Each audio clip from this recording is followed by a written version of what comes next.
कुछ light questions एक बार पूछती हूँ मैं आपसे। क्योंकि आप एक पॉलिटिकल लीडर है, मीडिया भी चारों तरफ रहती है, पर कभी ऐसा लगता है कि यार अगर मैं ये नहीं होता या मीडिया नहीं होती चारों तरफ तो किसी बात पे इस बंदे को तो ज़रूर एक थप्पड़ पड़ता। बहुत शानदार सवाल, लिस्ट बहुत लंबी है। हर किसी के जीवन में ऐसी लिस्ट होती है, राइट। लेकिन इसका दूसरा पक्ष ये भी है कि अच्छा हुआ कि वो थप्पड़ चलाया नहीं गया, खाली मन में सोच नहीं रह गए हैं।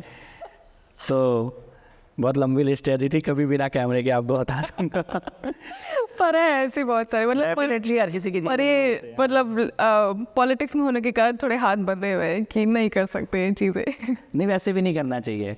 लिस्ट तो सबके जीवन में होती है, लेकिन नहीं करना चाहिए, बच के ही रहना चाहिए। पर डेफिनेटली ऐसे बहुत सारे खासतौर पे राजनीति के कारण ही ऐसे कुछ लोगों से सामना हुआ जिनको देखकर ये लगा कि ये सोते कैसे होंगे, अपनी आत्मा का सामना कैसे करते होंगे, इतने झूठ, इतने छल कपट प्रपंच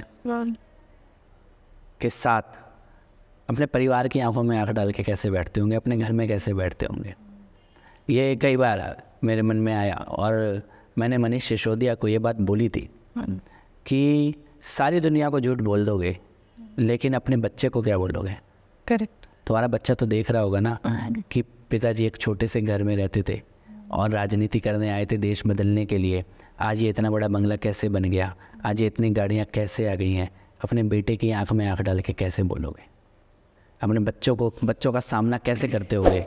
या बच्चों को मना लिया है कि भ्रष्टाचारी सब कुछ होता है, बच्चों को कैसे बताते होगे कि तुम्हारा बाप ईमानदारी की राजनीति कर रहा है इसलिए दिल्ली में शराब के ठेके खुलवा रहा है, कैसे करते होगे। कोई जवाब था नहीं उनके पास। और जीवन में भगवान कुछ भी बनाए पर ऐसे मोड़ पे लाके कभी खड़ा ना करे, ये माँ जगदम्बा से प्रार्थना है। कभी ऐसा हुआ है कि कई बार ऐसा होता है कि हम कुछ बात कर रहे होते हैं, कुछ बोल रहे होते हैं, तो कभी कुछ ऐसा कभी निकला हो मुंह से कि लगा कि अरे यार ये नहीं बोलना चाहिए था। नॉट एग्जैक्टली रिग्रेट, बट थोड़ा बहुत कभी ऐसा लगता है कि शायद मुझे ये नहीं बोलना चाहिए था। तो कुछ ऐसा देखो अदिति, वैसे तो माँ शारदा की कृपा रही है जी कि मन में कभी आया भी है ना कि कुछ बोल देना चाहिए लेकिन बोला नहीं। माँ शारदा की कृपा रही है, एक मर्यादा में उन्होंने मुझे बांध के रखा है।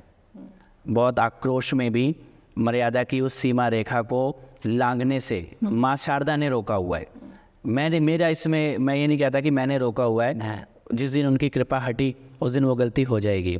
लेकिन ये ज़रूर है कि मुझे लगता है कि मैंने पिछले कुछ वर्षों में एक व्यक्तिगत ये सीखा कि राजनीति में हल्की भाषा और हल्के शब्द उस पर्टिकुलर 1-2 घंटे या 1-2 दिन के लिए तो लग सकता है कि बहुत हमें कुछ गेन मिल रहा है, लेकिन गंभीर भाषा, गंभीरता से व्यक्त किए गए विचार कई बरसों तक आपसे जुड़े रहते हैं और जनता चीज़ों को बहुत ध्यान से सुनती है, बहुत ध्यान से पढ़ती है। कई बार हमें लगता है कि हम जो कह रहे हैं या सुन रहे हैं ये लफ्फाजी या ये हल्के में बोल भी दिया तो कोई फ़र्क नहीं पड़ता।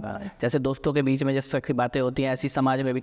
लेकिन जनता देख रही है, जनता में कुछ लोग तो बहुत ही ध्यान से एक एक शब्द को देख रहे हैं। और मैंने कई लोगों को, ऐसे भी लोगों को मिला हो जो 2 या 3 साल पुरानी लिखी हुई बोली हुई बातों को लेकर आते हैं कि भाई साहब ये आपने कहा था और हमें ये याद है और हमें इससे अच्छा लगा या हमें ये बुरा लगा। करेक्ट। तो रिग्रेट तो नहीं हुआ माँ शारदा की कृपा से आज तक, लेकिन फिर भी माँ शारदा से ये विनती है कि शब्दों में हमारे वचन बना के रखे, क्योंकि हमारे शब्द हल्के होते से ही हमारा व्यक्तित्व हल्का हो जाता है।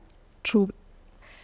आपको ऐसा लगता है कभी कि जैसे आपने बताया कि सीए के टाइम पे आपने पहले से लोगों को बोला था कि लॉ एंड ऑर्डर के साथ कुछ तो गड़बड़ चल रही है and they need to be cautious about things, फिर भी मान लीजिए कि नहीं लोग मानते हैं या कभी किसी को आप बताने की कोशिश करते हैं कि चीज़ें गलत हो रही है पर वो नहीं हो रही है, तो पर्सनली उसे कैसे हैंडल करते हैं कि यार इतना सब बताने के बाद भी they are not ready to understand? And नहीं, पर्सनली आसान नहीं है। मैं आपको बताता हूँ, मेरे मन में बहुत पीड़ा है। जिस तरह से हमने कांस्टेबल रतनलाल को खोया दिल्ली के दंगों में, और मुझे दिख रहा था कि ये जो टेंट लगाए जा रहे हैं, जो सड़कें बंद की जा रही है, ये बहुत बड़ी कुछ बड़ा होगा, कुछ भयानक होगा। हमारा दिल्ली का जमुना पार का इलाका, नॉर्थ ईस्ट दिल्ली, वह वैसा तैयार नहीं था उस चीज़ के लिए, उस पीड़ा के लिए। और बेचैनी थी, सामने से दिख रहा था कि एक बाप की अत्याचार की तैयारी हो रही है, और एक हेल्पलेसनेस थी जब हमारी सड़कें बंद की जा रही थी, लोगों को दुकान जाने से रोका जा रहा था, दफ्तर जाने से रोका जा रहा था, काम धंधे पे जाने से रोका जा रहा था, बच्चों को स्कूल जाने से रोका जा रहा था, बीमारों को अस्पताल जाने से रोका जा रहा था। तो एक बेचैनी थी कि ये इसका अंत जो है ना, ये अच्छा नहीं होगा। और हमने कांस्टेबल रतनलाल जी को खोया। हमने वो प्यारा सा बच्चा 22 साल का दिलबर नेगी, अजी उसकी गलती क्या थी? वो तो एक रेस्टोरेंट में काम करता था, वो अपनी छत पे सो रहा था, वो जितना पैसा कमाता था अपने घर भेजता था। मैं उसके माता पिता से, उसकी बहनों से मिल के आया हूँ। आज भी उसके घर जाने के लिए आपको गाड़ी छोड़ के कई किलोमीटर पैदल जाना पड़ता है। वो उसको आपने मार दिया, क्या गलती थी उसकी? पहले हाथ काटा, पैर काटा, फिर जिंदगी आग में फेंक दिया। अंकित शर्मा IB ऑफिसर, उसको आपने ना केवल मारा, उसकी डेड बॉडी को नाले में फेंक दिया। दिनेश खटीक, कितने कितने नाम, और ये किसके कारण, किसकी भीड़ चढ़ गए ये नाम? किसके कारण इन लोगों को अपना प्राण गंवाने पड़ गए? इनका तो कोई दोष नहीं था, खाली इसलिए कि कुछ लोग राजनीति के नाम पर वो जो सड़कें बंद की जा रही थी, दफ्तर बंद किए जा रहे थे, उसके साथ खड़े थे और इस साजिश को होने दे रहे थे। देश की राजधानी को एक तरह से हाईजैक कर लिया गया था, अपहरण कर लिया गया था, लोगों को मरने के लिए छोड़ दिया गया था, और उसके बाद लोगों की जान गई, दोनों का माल, जान माल सबका नुकसान हुआ है। वो मेरे मन में वो कष्ट, और इसीलिए उसके बाद हम लोगों ने लोगों की मदद करने का संकल्प लिया। राइट। हम लोगों ने परिवारों की मदद की, दिल्ली के दंगों में भी की।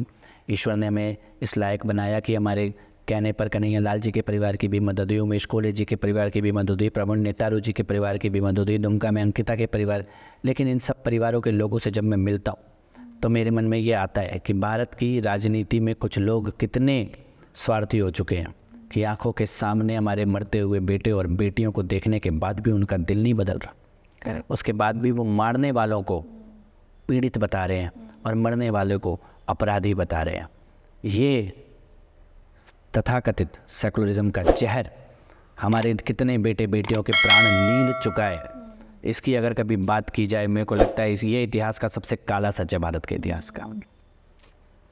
क्योंकि आपने सेक्युलरिज्म की बात करी, तो आपको लगता है कि 47 में जो हमारे साथ एज अ सनातनी, मैं बात कह रही हूँ, हमारे साथ जो अन्याय हुआ कि धर्म के नाम पर देश को बांटा गया, लेकिन हमें नहीं मिला देश पॉलिटिकली, यानी कॉन्स्टिट्यूशन में लिखा हुआ नहीं है। निकट भविष्य में या थोड़ा आगे भी क्या हम एक हिंदू राष्ट्र को एक्सपेक्ट कर सकते हैं? देखो अदिति, सबसे पहले तो 47 में जो हुआ वो छल था, वो पाप था। जनता को बताया गया कि धर्म के आधार पर विभाजन हो रहा है, लेकिन सच्चाई है जी कि कांग्रेस पार्टी के लोग आपस में मिलके पावर बांट रहे थे। तू भी PM बन जा, मैं भी PM बन जाऊं, चल देश के 2 टुकड़े कर देते। एब्सोल्युटली। क्यों मैं ये बात कह रहा हूँ? क्योंकि 14 अगस्त की शाम को जब इस देश के 2 टुकड़े किए गए तो किस आधार पे किए गए? कि हिंदू और मुसलमान एक साथ नहीं रह सकता। राइट। 14 अगस्त की शाम का सच आप ये बता रहे हो देश की जनता को कि हिंदू मुसलमान एक साथ नहीं रह सकता, 2 देश बना लो, और 15 अगस्त की सुबह आप ये कह रहे हो कि बचे हुए देश में एक साथ रह सकता है। तो या तो आप 14 अगस्त की शाम को झूठ बोल रहे थे, या फिर आप 15 अगस्त की सुबह झूठ बोल रहे थे। करेक्ट। और सच ये है कि हिंदू मुसलमान एक साथ उससे पहले भी रहता था और उसके बाद भी देश में रह रहा है। दंगे, फसाद, लड़ाई झगड़ा जो भी कुछ हो, उसके बावजूद भी देश के 2 टुकड़े करने की नौबत नहीं थी। ये आपने अपनी सत्ता के लालच में किया कि तू भी PM बन, मैं भी PM बनूं, तेरा भी परिवार राज करे, मेरा भी परिवार राज करे। इसके कारण आपने इस देश के 2 टुकड़े कर दिए। और जहाँ तक हिंदू राष्ट्र की बात है, मेरा ये मानना है कि धरती सूरज के चारों तरफ घूमती है, ये सत्य है। कोई इसको माने तब भी धरती सूरज के चारों तरफ घूम रही है, और कोई ना माने तब भी धरती सूरज के चारों तरफ ही घूम रही है। तो आप मानो या ना मानो, ये हिमालय से लेके सागर तक का जो देवभूमि क्षेत्र है, ये हिंदू भूमि क्षेत्र है। और यहाँ पे पैदा हुए सभी धर्म और परंपराएं जो इस जमीन में पैदा हुई हैं, चाहे वो हिंदू धर्म हो, चाहे वो सिख धर्म हो, चाहे वो जैन धर्म हो, चाहे वो बौद्ध धर्म हो, जितने भी ऋषि हैं, जितने भी महंत हैं, जितने भी मठ परंपराएं हैं, जितने भी संप्रदाय हैं जो इस भूमि में पैदा हुए हैं, वो सभी सनातनी हैं और उन्हीं की ये देवभूमि है। और इस अकाट्य सत्य को कोई मिटा नहीं सकता, इसको कोई दोबारा बना नहीं सकता। ये था, ये है और ये रहेगा। एब्सोल्युटली।